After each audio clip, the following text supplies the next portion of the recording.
they've got this idea that everything is just atoms colliding, following strict rules of nature. So if like a billiard ball hits a billiard ball, this one smacks in and maybe rolls away, and this one rolls on, right? But there is so there's a purpose, and that purpose is based on physics, on something hitting something mechanically, physically, and then this thing moves, and that creates your responses, your reactions, your emotions, your feelings, your etc., etc. And there's no purpose. It's all random, right? It's entirely random. However, historical materialism says materialism, but then the historical materialism implies and states there is a purpose to this, that the material, that history, that time somehow wants to move towards a purpose, an upliftment. Now, we know that everything moves towards decay. Everything moves towards chaos, right? What's the word? Gosh, I forgot the term where everything sort of like breaks down, right? And here they're saying that somehow some force keeps this moving on an upward trajectory. It has a purpose.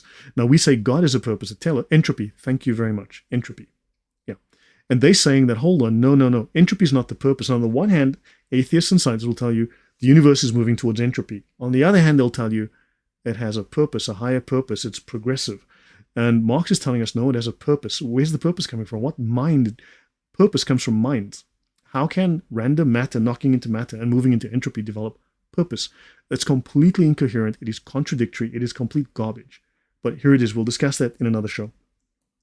So, natural science is a method to acquire knowledge about the natural world without claiming that it is the only existing reality. And of course, our philosophers of the Middle Ages, those were the early scientists, right? That form of thinking developed into modern science. Now, there's no reason with respect to the practice of science or the history or the meaning of science that it aligns with this narrow metaphysical perspective of materialism. In fact, materialism denies metaphysics. So metaphysics, we'll probably define it as we go, but when you think of truth, when you think of goodness, those are not material concepts. That is not matter extending into space. If this is my arm, that's matter extending into space, right? But thoughts, emotions, logic, maths, equations, morals, how do we have those? How is that matter extending into space? That is a problem, and I'll discuss that in the next one. But you see, and materialism denies metaphysics. It denies that these things exist. So they claim that these things only exist because they arise out of matter slamming into matter by chance. So the universe has a plan. Mass media rhetoric popularized by Marvel with characters like eternity. Yes, exactly. So materials don't understand the first mover principle. The one that moves doesn't need to be moved. Exactly. Because you've got, what's the word? You've got entropy, but also you've got inertia. So yes, understand, this is an incoherent idea, right? So that's why the word mind is so problematic to the scientists of today. Yes, exactly, Pedro. So pervasive materialism and Gorgias's ghost. So materialism has become deeply ingrained within the Western educational institutions, despite their origins in religious institutions. Universities come from Christian institutions, but now they've been taken over and they've become materialist, atheistic institutions.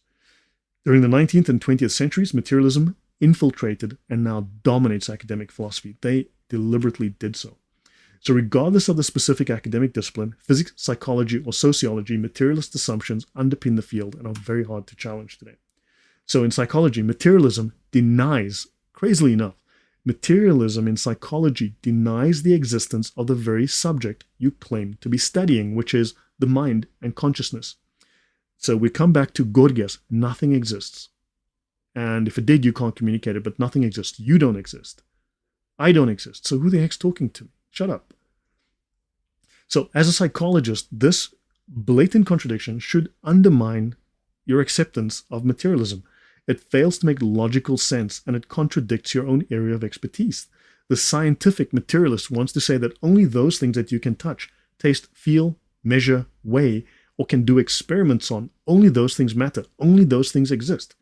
The only things that exist are things that are open to our 5 sense impressions. Yet, we ourselves are not available to our sense impressions.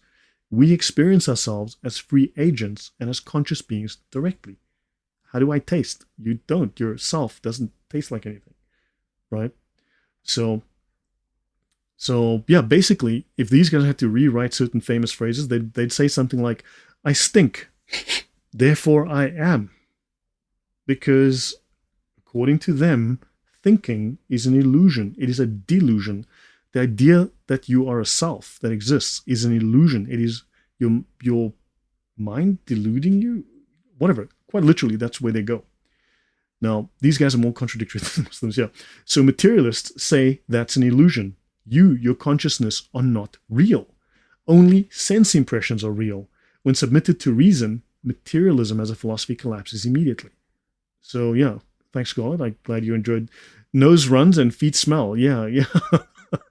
Yeah, exactly. It's all topsy-turvy. Yeah, so yeah, and yeah, I definitely am. I definitely am. Yeah, okay, so moving on. Now, if materialism is true, your thoughts, your direct experiences, love, justice, natural laws, logical principles, the laws of nature, right? Mathematical principles, none of these things are real. What is of supreme importance to civilization and to virtually all of us, right? For the materialist, does not exist. They are denying the existence of all these things. Materialists, atheists, claim to use logic. They claim to be supremely logical. Yet their philosophy denies that logic exists. It denies that the mind exists, even though they claim to be rational minds using rational thinking. Yet they claim the mind does not exist. Do you see the shades of Gorgias here? Do you see how this irrational pagan philosophy has now become science? The logic of being stupid. Yes, supremely stupid. Nothing new under the sun. Look what Solomon wrote 3,000 years ago. Right? Because we were born by mere chance, and hereafter we shall be as though we had never been. Yeah, okay, there you go. Depends on who you ask. So, okay, guys. That's why my kids came home from college dumber, says Catherine M. I'm sorry to hear that. I hope they gave you a refund. I'd send them a bill. This is why I laugh at atheists that say we have to evolve to that morality. We have evolved to that morality as if matter colliding with matter alone makes a metaphysical truth. Catherine M., I'm so sorry. Yeah, I've heard this story from other people, and it's frustrating. Yeah, it's really frustrating. I didn't go to college. I dropped out early on, and yeah, I had to wear gloves because it took me a long time to learn to walk upright and fix my knuckles. So now they claim that the only things that exist are material objects, and at their most basic and rudimentary existence, atoms. Atoms are the building blocks of everything. So this is a very depressing view of reality. So there's no reason to think it's true at all. There's no reason to believe them because reasons themselves are not material objects. They have to define everything in terms of matter extending into space. A reason, logic, an argument, their rationality is not a material object.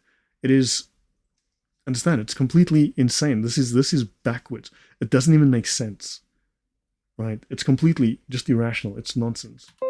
So, is it compatible with science? No. Humanists have, welcome Mike Simal, greetings from Portugal.